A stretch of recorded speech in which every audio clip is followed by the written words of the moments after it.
আমরা দীর্ঘদিন শুনতাম শওকত মোল্লা ক্যানিং থেকে গুন্ডা বাহিনী হারমাত বাহিনী এনে আইএসএফদের উপরে আক্রমণ করত, কিন্তু সেটা প্রকাশ করে দিলেন আরাবুল সাহেব। আরাবুল সাহেব তাঁর উপরে যখন আক্রমণ হয়েছে তিনি প্রকাশ করে দিলেন। বিশ্বাস হচ্ছে না তো? ভিডিওটা আগে শুনুন।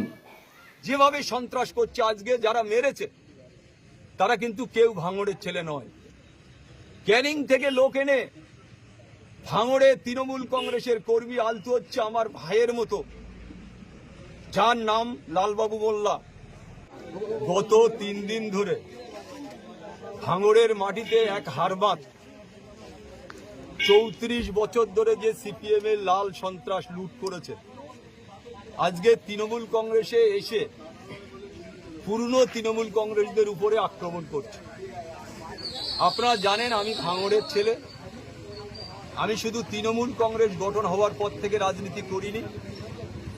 মমতা বন্দ্যোপাধ্যায় যখন 84 সালে যাদবপুর লোকসভায় দাঁড়ায় তখন থেকে আমি দিদির সাথে রাজনীতি করি।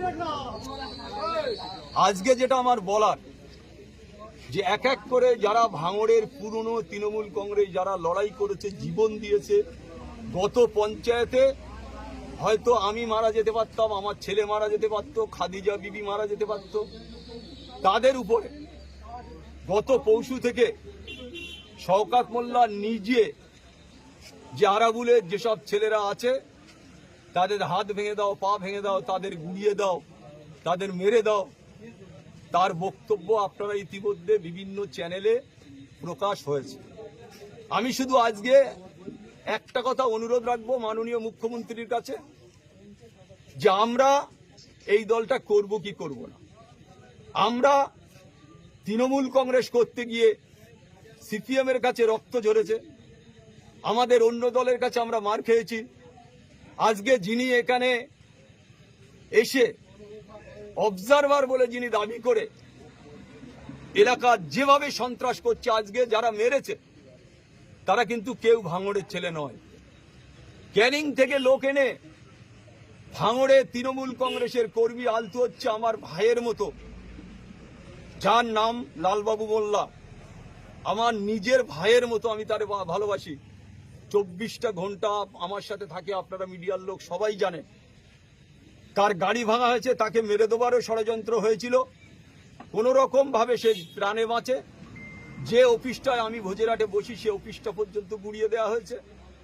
সমস্তটা সিসিটিভি ক্যামেরা থাকার পরেও তারা সমস্ত সবাই মুখ বেঁধে এই গাড়ি ভাঙচুর করে, পার্টি অফিস ভাঙচুর করে। কি কারণে হামলা? কি মনে আপনারা দেখেছেন হামলা কি কারণে? আরাবুল ইসলামের গোষ্ঠী করে ফেসবুকে কোনো ছবি ছাড়ে আরাবুল ইসলামের, সেটা হচ্ছে কারণ। আপনারা দেখেছেন গত পরশুকার দিন, আপনারা গতকালই বাপি আমাদের প্রাক্তন প্রধান, ওর ওয়াইফ দুবারের প্রধান, ও অঞ্চলের এখনো ভগবানপুর অঞ্চলের সভাপতি, তাকে মারা হয়েছে, তার বউকে মারা হয়েছে। যেভাবে এরা নোংরামু করছে আজকের আপনারা দেখবেন সর্বত্র বোমা ফাটছে। কেন? একটা সন্ত্রাস কায়েম করার জন্য ভাঙড়ে নতুন করে শওকত মোল্লার নেতৃত্বে গোটা ভাঙড়ে যারা পুরনো তৃণমূল কংগ্রেস আছে তাদের উপরে আক্রমণ করা চলছে। আমি শুধু দিদির কাছে হাত জোড় করে অনুরোধ রাখবো, অভিষেক বন্দ্যোপাধ্যায় আমার নেতা, আমার নেত্রী হচ্ছে মমতা বন্দ্যোপাধ্যায়। তাঁর আদর্শ নীতি নিয়ে আমি 2006 সালে ভাঙড় থেকে বিধায়ক হই। তাঁর আশীর্বাদ এখনো, আমি তাঁর কাছে শুধু হাত জোড় করে বলবো যে আমরা কোন পথে যাব, এর বিচার আমরা চাই। এই অন্যায়ভাবে রাত দুপুরে তৃণমূল কংগ্রেসের কর্মীদের উপরে আক্রমণ,